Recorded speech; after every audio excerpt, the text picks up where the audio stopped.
നമ്മുടെ പ്രധാനമന്ത്രി നരേന്ദ്രമോദിജി ഈ അടുത്ത കാലങ്ങളിൽ വാർത്താ മാധ്യമങ്ങളിൽ എങ്ങും പ്രത്യക്ഷപ്പെടുന്നില്ല. കഴിഞ്ഞ ലോക്സഭാ തെരഞ്ഞെടുപ്പ് കാലത്ത് മോദിജിയുടെ വാക്കുകളും മോദിജിയുടെ ഫോട്ടോകളും കണ്ട് വാർത്താ മാധ്യമങ്ങൾ ഫുൾ കവറേജ് ആയിരുന്നു. റേഷൻ കടകളുടെ ഭിത്തികളിലും റേഷൻ സഞ്ചിയിലും പള്ളിക്കൂടങ്ങളുടെ മതിലുകളിലുമൊക്കെ മോദിജിയുടെ ഫോട്ടോകളായിരുന്നു.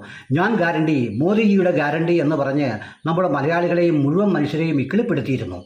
എന്നാൽ ഇന്ന് നമ്മുടെ പ്രധാനമന്ത്രിക്ക് എന്ത് സംഭവിച്ചു? ഉദ്ഘാടനങ്ങളൊന്നും നടക്കുന്നതായി കാണുന്നില്ല. എങ്ങും മോദിജിയുടെ വാർത്താ കവറേജ് കാണുന്നില്ല. വാർത്താ മാധ്യമങ്ങൾ ഇത് തിരസ്കരിക്കുന്നതാണോ, അതെയോ ആഭ്യന്തര പ്രശ്നമാണോ, സംഘടനാപരമായ എന്തെങ്കിലും പ്രശ്നമാണോ? പല ചോദ്യങ്ങളാണ് സമൂഹത്തിൽ നിന്ന് ഉയരുന്നത്. അതെയോ കഴിഞ്ഞ കാലത്ത് നടപ്പാക്കിയ പല വികസന പ്രവർത്തനങ്ങളും ചോർന്നൊലിക്കുന്നതും ഇടിഞ്ഞു വീഴുന്നതും കൊണ്ട് ശരിക്കും പിന്നണിയിലേക്ക് വലിഞ്ഞതാണോ? ഒന്നും മനസ്സിലാകുന്നില്ല. വളരെ സ്നേഹത്തോടെയാണ് നമ്മൾ മോദിജിയെ അന്വേഷിക്കുന്നത്. മോദിജിയെ കാണാൻ ശരിക്കും നമുക്ക് കൊതിയാകുന്നുണ്ട്. എന്താണ് സംഭവിച്ചത്?